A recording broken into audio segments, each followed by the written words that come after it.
The one secret recording the wife made inside that house reveals a truth the jury never got to hear. You have to stick around until the end to hear the former FBI agent's role in the cover-up. The bedroom was still when the first sound broke, the quiet.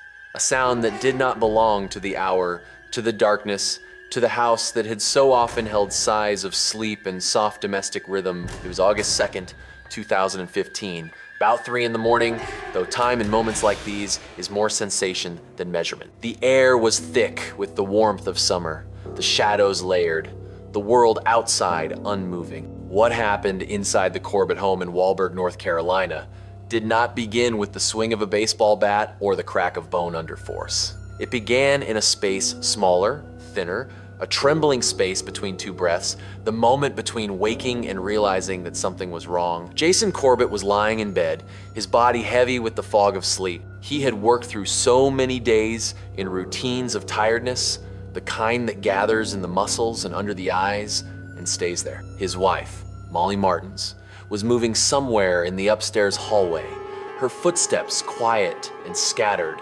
following a child's voice. Their daughter, 8-year-old Sarah, whispering about a nightmare. In another room, 10-year-old Jack remained asleep or half asleep, his subconscious absorbing the tension he could never fully explain later. And downstairs, Thomas Tom Martins, Molly's father, a man shaped by decades of authority and order as a former FBI agent, was awake, the weight of vigilance, something he no longer knew how to turn off. The fight did not erupt in an instant, though later testimonies would compress it into sudden action. It was something that had accumulated for years, like slow pressure building beneath the surface of a fault line. Every disagreement, every unspoken wound, every misunderstanding layered itself silently, forming the architecture for this moment. The specifics of who moved first are forever contested. Memory becomes a battlefield after trauma, and the truth dissolves inside fear, guilt, and survival. But the sound that broke the quiet that night was unmistakably human struggle, movement heavy, strained, a breath caught and choked, the thump of bodies shifting against furniture. It was said that Jason's voice was raised, that anger had entered the room like a sudden temperature shift, that hands had closed around skin, that fear radiated outward. It was also said that Jason had not been the one who argued, that he had been startled awake, disoriented, barely understanding what was happening before the assault began. Both versions lived like parallel realities, each one defended as the only truth. What is known is that Tom appeared in the doorway, a baseball bat in his hands, his daughter in fear of losing the control she believed she deserved over her own narrative. No one could ever fully agree on. Jason's head took the first blow while he was still on or near the bed. The sound of it was described later in court through sterile technical terms, but reality is not sterile. Bone is not just structure, it is memory. Each strike was not just impact, it was history colliding with consequence. The neighbors did not hear it. The darkness kept its secrets.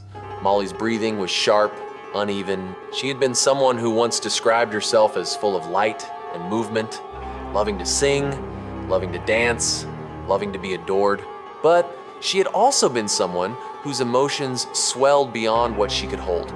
Someone who had spent time in psychiatric care for depression and bipolar disorder, someone who once needed another person to help her leave the house. She had tried building a life with another man years before, a man named Keith Megan, who had held her through migraines and sleepless nights until the weight of her sorrow began pulling them both under. She left him, without warning, flying to Ireland to be the nanny of a widower with 2 small children who had lost their mother, Margaret, to an asthma attack. She became a presence in that house, first as caretaker, then as companion, then as replacement. Jason was not looking for love when Molly appeared. He was looking for stability, for someone who could be soft for his children, who could fill the space where they cried out for a mother they no longer had. His heart did not open in a dramatic blaze. It opened slowly, practically, because life required forward motion. When he proposed, it was not an act of passion, but of repair. When they moved to North Carolina together, it was to begin again. Yet beginnings sometimes grow crooked. Molly struggled with identity, with control, with the feeling of being necessary. She wanted to be called Mom by the children as proof that she belonged, that she was not just a substitute. When they did eventually call her that, her sense of place only deepened into something sharper. She wanted to be irreplaceable. Jason, however, did not want to give her legal guardianship. He feared that in a separation, she might take the children from him. And so a seed of conflict began to root itself in their marriage. Love mixed with possession, affection mixed with fear. There were moments of tenderness, of shared meals, of family photographs with smiling faces. There were also moments when Molly retreated to bed for days, when her emotions overwhelmed her, when small frustrations burst into large reaction. Jason had his own frustrations, his own temper, his own exhaustion. They lived together in a house that was warm but taut with unspoken tension. On the night he passed away, what transpired was not simply a moment of violence. It was the eruption of everything that had gone unaddressed. The blows continued. Jason staggered. Blood spread across the bedroom carpet, a dark and thickening mirror of everything that could no longer stay hidden. At one point, according to forensic analysis, his head was close to the floor when more strikes landed.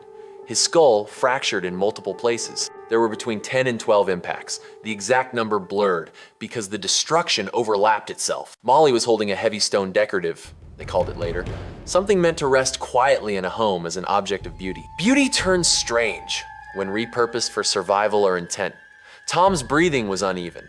He was not young anymore. He had lived a life shaped by order, by rules, by loyalty to systems that believed mayhem could be justified if done for the right reasons. But in this small room, order was gone. There was only force and reaction and silence waiting just beyond it. When the final blow landed, the world became still again. Jason was no longer breathing. The house did not react. Houses never do. They absorb. The 911 call came later, late enough that paramedics noted the temperature of Jason's body had already shifted towards stillness, that his blood no longer held warmth. The operator's voice was calm. Tom's voice tried to be. Molly's voice cracked in places where fear and calculation meet and blend until they are indistinguishable even to the ones speaking. The police arrived. The story was told quickly and repeatedly. Self-defense, protection, he was going to unalive her. I had to, we had to. But the officers saw no bruises, no marks on Molly's neck, no clear evidence of a struggle. They saw only a man dead on a bedroom floor and two people explaining a narrative that did not match the physical scene. Yet trauma does not always leave visible marks, and lies do not always appear where one expects them. The history leading to that night became a puzzle of conflicting testimonies. Molly insisted that Jason had become controlling, aggressive, that he erupted in anger without warning.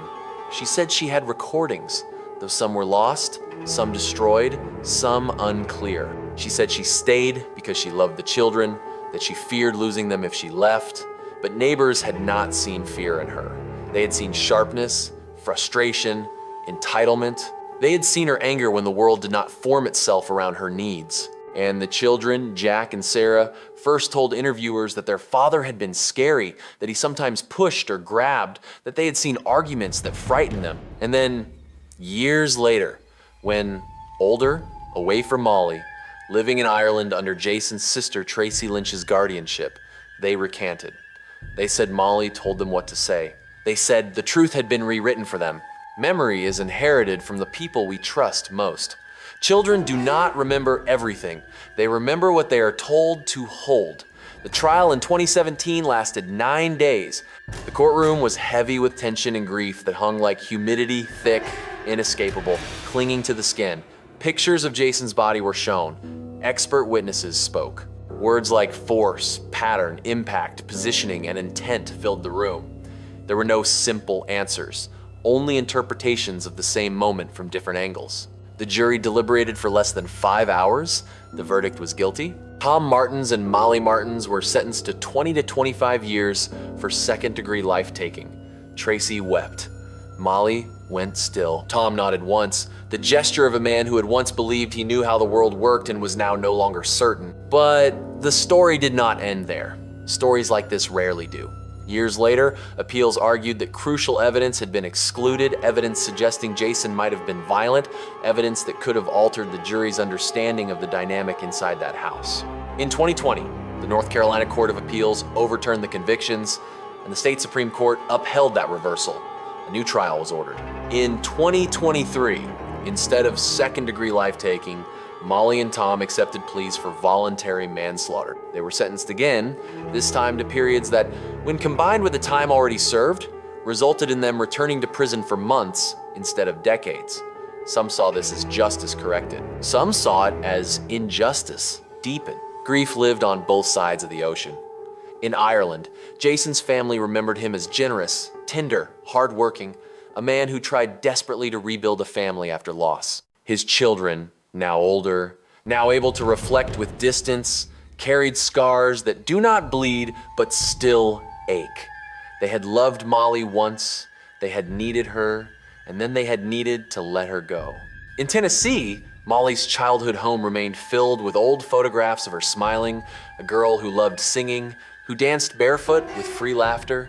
The contrast between that girl and the woman who stood in courtrooms became a wound her family struggled to comprehend. Tom, once a figure of authority, lived with the knowledge that his final defining act in life was not protection, but pains. The truth, the whole truth, the definitive truth, no one alive can claim with certainty. What remains are only the fragments, the echoes, the emotional memories that cling to those who survive. A man is dead, a woman's mind unraveled in ways even she could not name.